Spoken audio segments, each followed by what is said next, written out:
contar como é que eu faço quando me bate um cansaço e eu paro pra aliviar. Tão diferente das abelhas pequeninas descansando lá em cima, eu prefiro aqui no chão, olhando o céu por entre as...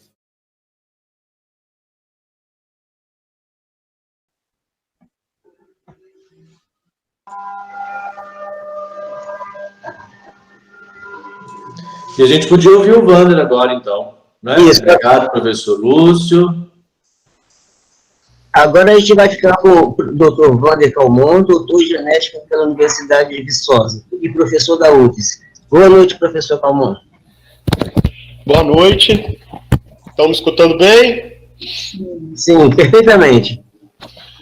Bom, em primeiro lugar, agradecer demasiado a oportunidade de estar falando aqui, que o João está nos dando, o convite do Helder, a oportunidade de estar aqui com o nosso mestre aí, o professor Lúcio, e com todos vocês também aí, que interessados nas nossas abelhas nativas sem ferrão. Até foi esse o tema que o João pediu para mim falar um pouco, sobre o trabalho que vem sendo feito, ou que vem sendo feito, ou que não vem sendo feito, ou que deveria ser feito aqui no Espírito Santo, com as abelhas sem ferrão no âmbito da universidade.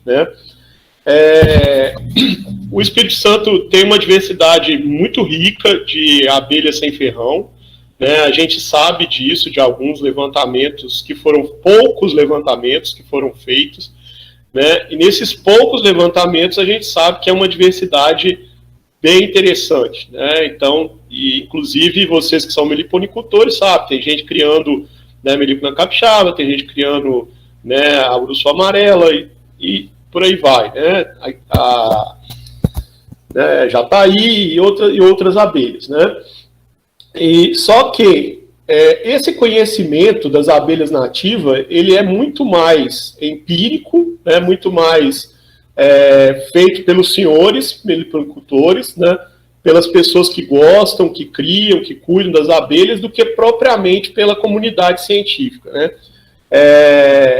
A gente tem muito pouco gente trabalhando com pesquisa em abelhas aqui no Espírito Santo. A gente tem no Espírito Santo 73 unidades de conservação ao longo do estado, e somente 2 unidades tiveram um levantamento mais intensivo sobre quais abelhas tinham nessas unidades, que foi a unidade da Cachoeira da Fumaça, lá no sul do estado, um levantamento que foi feito pela professora Luceli Souza, que foi inclusive orientada da irmã do professor Lúcio Campos, lá em Rio Claro, e um levantamento que eu fiz com uma aluna minha de mestrado aqui no Parque de Itaúnas, no norte, sobre as espécies de abelhas indígenas sem ferrão que existiam aqui. E o resto do conhecimento que se tem é muito conhecimento que nós temos em visitas que nós fazemos aos meliponicultores, então, eu nas minhas caminhadas aqui, já passei por várias cidades aí da região serrana, principalmente, onde tem uma tradição muito grande. Então, se você vai em Itaguaçu, Itarana, São José do Canaã, Domingos Martins, Marechal Floriano, e por aí vai, todo, Santa Teresa, Santa Lúcia e tudo mais, o pessoal, na região do Caparaó também, o pessoal tem muito costume de criar as abelhas, e você vai conhecendo, vai sabendo e tudo mais, Claro que o Espírito Santo tem uma dificuldade, que já vem de antigamente, de ter muito poucas unidades de pesquisa. Essas unidades de pesquisa no Espírito Santo, elas só se ampliaram a partir de 2002. Então, recentemente, 1 década e meia, que isso começou a se ampliar. Então, a gente tinha alguns IFES tradicionais, como o IFES de Santa Teresa, onde está lá o nosso colega, professor Eduardo, que também faz pesquisas com abelhas, o IFES de Colatina, e o campus da UFES em Alegre, e não tinha muita coisa espalhada pelo interior, principalmente, que é onde tem a maior pujança da meliponicultura. A UFES era e é até hoje, né? Eu faço uma crítica severa sempre, todas as reuniões que tenho, brigo um monte lá em Vitória, né, que a UFES é muito centrada em Vitória, nos problemas de Vitória, nos problemas da região metropolitana do estado, e esquece, né, muitas vezes todo o interior, né, a riqueza do interior do estado, que é gigantesca, né? Aqui no norte do estado, então, né, o campus de São Mateus, apesar de existir um embrião da UFES aqui anteriormente, mas o campus começou em 2006, né, fez 14 anos agora, né? Eu sou da primeira leva de professores, né, que iniciou aqui em 2006. Nós tivemos uma longa caminhada aí de uns 10 anos para conseguir implementar aqui, né, laboratórios de pesquisa. Conseguimos ter uma fazenda, né, que é o curso de agronomia agora que tem, mas não foi uma jornada simples. Hoje a gente tem mais estrutura, né, para poder estar começando a fazer pesquisas mais detalhadas. Inclusive a gente tem aqui muita conversa com o pessoal da APNorte, né, o Jorginho, que foi diretor da APNorte durante muito tempo, conversa com a gente. Foi feito lá perto da fazenda uma casa do mel que tem que funcionar, ainda não funciona, mas tem que funcionar. Então, assim, iniciativas a gente tem tentado. Alex Fabian, que é outro que vocês devem conhecer, né, técnico do Incaper lá de Linhares, a gente já conversou várias vezes de construir, né, projetos, escola, né, de meliponicultura. A gente já concorreu em alguns editais para que isso acontecesse, né, mas infelizmente a gente não, né, principalmente depois de 2014, quando o país entrou, né, no período aí de recessão, todos vocês sabem, né, todos nós estamos sofrendo, né, essa recessão não foi fácil. Junto a isso, né, existem também algumas pesquisas de conservação, mas são poucas também, né, umas, inclusive, que eu participo junto com o Lúcio Helder, né, que eu acho que vai falar muito melhor para vocês sobre isso daí, né. Participei com o Helder do projeto que a gente teve, né, junto com o Fumbio, né, vendo caracterizando geneticamente as populações, né, de melípona capixaba. O Helder fez um trabalho, né, de introdução dessas espécies lá no Parque de Pedra Azul, que ele vai falar melhor para vocês. Então, assim, mas as iniciativas são muito pontuais. E, às vezes, as iniciativas não vêm nem da universidade, vêm de organizações não governamentais, de OS, né? Então, eu acho que vocês sabem, por exemplo, né, o pessoal que fez o projeto, né, com o pessoal do Jerônimo lá, que fez o projeto com os índios em Aracruz, né, que está produzindo mel de uruçu amarela, né? Agora tem um projeto, né, do pessoal do Ibramar, junto com o professor Eduardo, do IFSU Santa Teresa, né, que estão tentando, né, aumentar a produtividade, né, do mel de melípona capixaba, mas são ações, às vezes, inclusive, pontuais e que não se conversam, né? Então, uma das coisas que eu vejo muita necessidade é que esse tipo de discussão que nós temos hoje aqui comece a ser mais frequente, que nós, né, da universidade, isso é uma crítica que eu faço a nós mesmos, né, muitas vezes saiamos dos nossos muros, né, e conversemos mais com vocês, meliponicultores, né, tentando entender, né, quais são as expectativas de vocês também, né, né, existem várias coisas. O João mesmo, eu vejo projetos bonitos que ele faz de educação ambiental, e a gente pode fazer muita coisa junto, né. Infelizmente, como eu falei com vocês, a gente ainda tem um número muito pequeno de professores e de pesquisadores aqui no estado.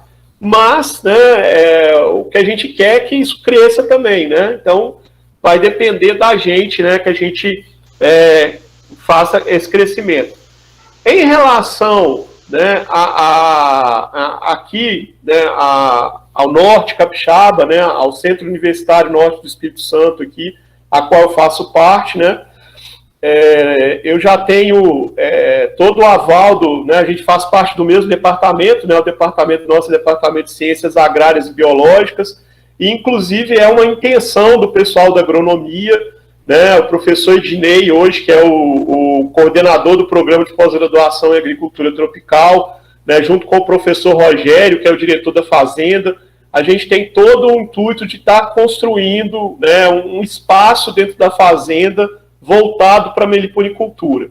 Né? Então, assim, a gente não teve ainda a oportunidade de concretizar esse sonho, né? Mas, inclusive, se alguém quiser ser parceiro, quiser trabalhar em conjunto, a gente está disposto aí né, tá introduzindo a criação dessas abelhas aqui na fazenda do campus, até no sentido mesmo de, não só na questão comercial, da questão de exploração de mel, mas também na questão da educação ambiental. Né? O campus aqui de São Mateus, ele foi reconhecido, né, a partir de um ano atrás, como um jardim botânico. Né? O pessoal da botânica, eles conseguiram incluir o nosso campus na rede nacional de jardins botânicos. Então, a gente tem um grupo de professores da botânica aqui, que são do Rio de Janeiro, que tem uma ligação bem grande com o Jardim Botânico do Rio,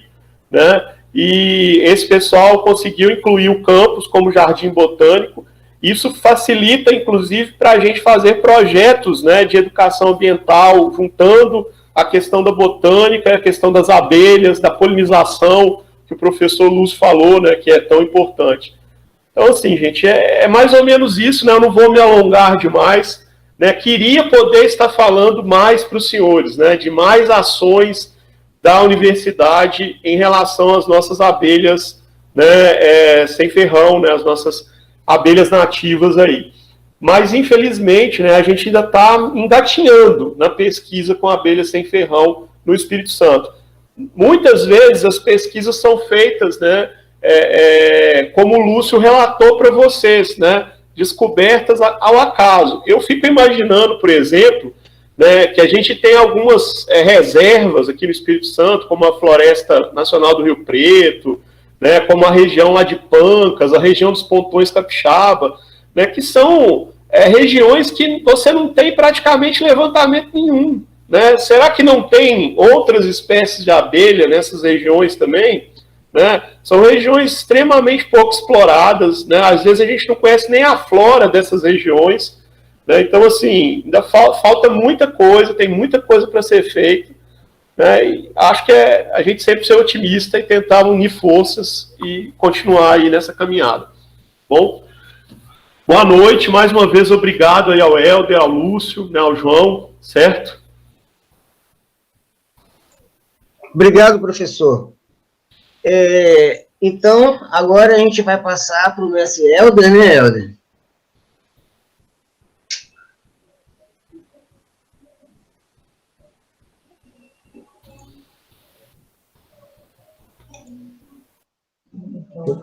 Vamos lá, estava com o microfone fechado, né?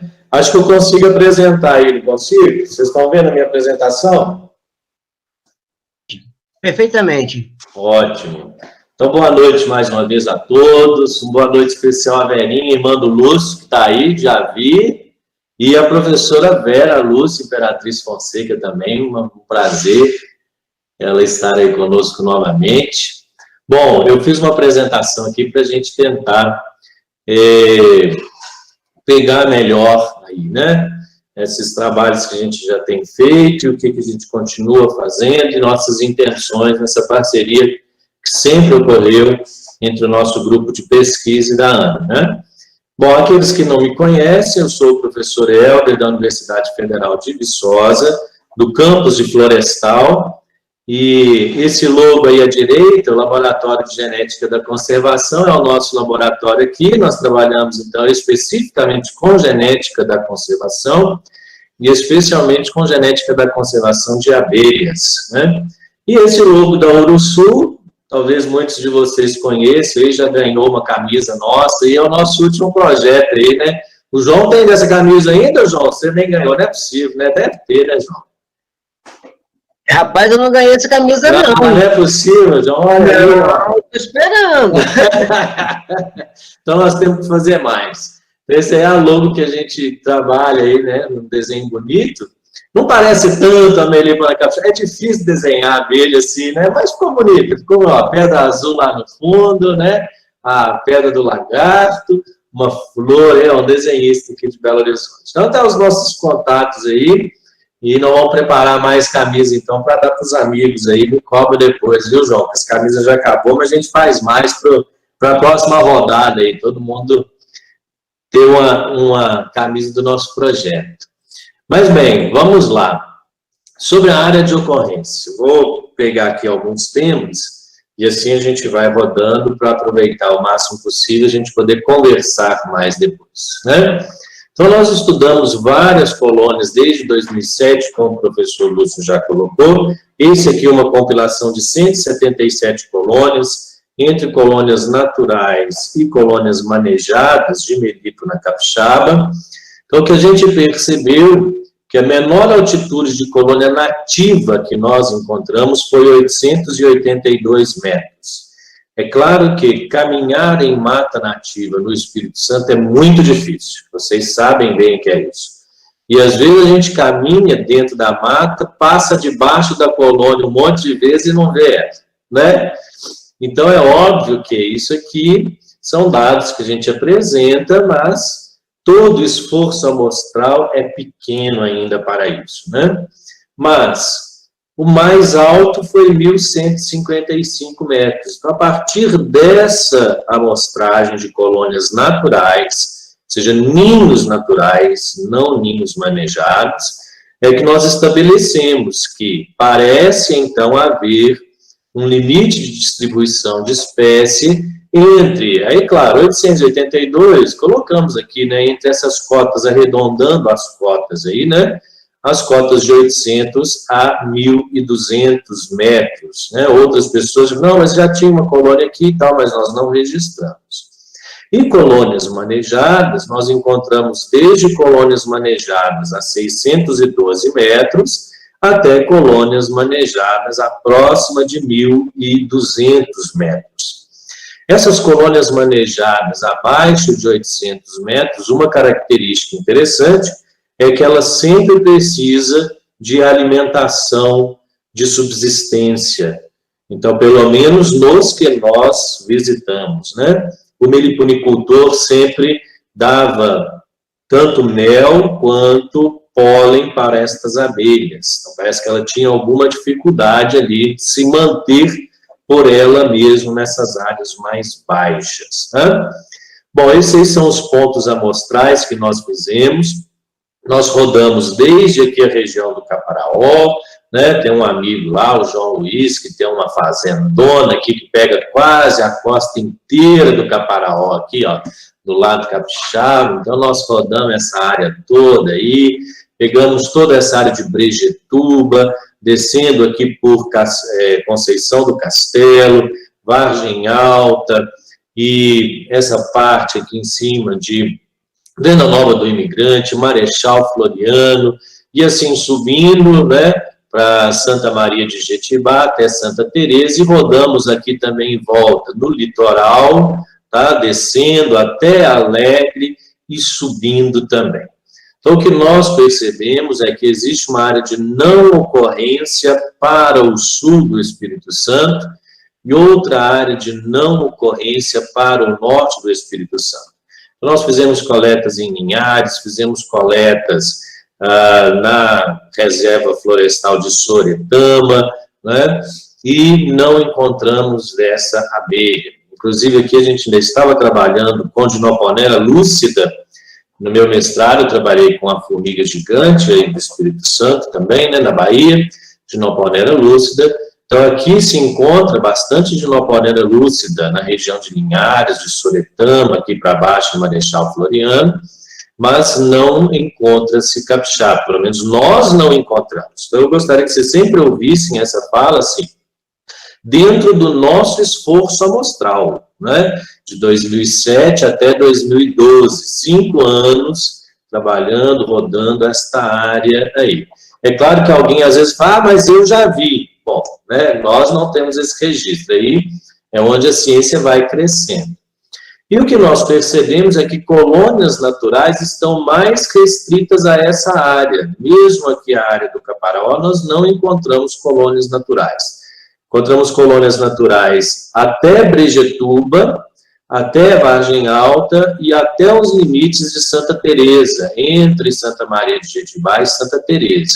Mas mesmo na Reserva Nacional de Santa Teresa nós não encontramos, apesar de que lá foi muito difícil fazer coleta, nós caminhamos pouco dentro daquela mata, uma mata que precisa ainda ser mais amostrada, mas lá tinha cobra demais, e os amigos ficaram sabendo, aí os amigos mais próximos já sabem que eu fui ofendido de cobra aí numa dessas, né? E gato escaldado tem medo de água fria, não é isso?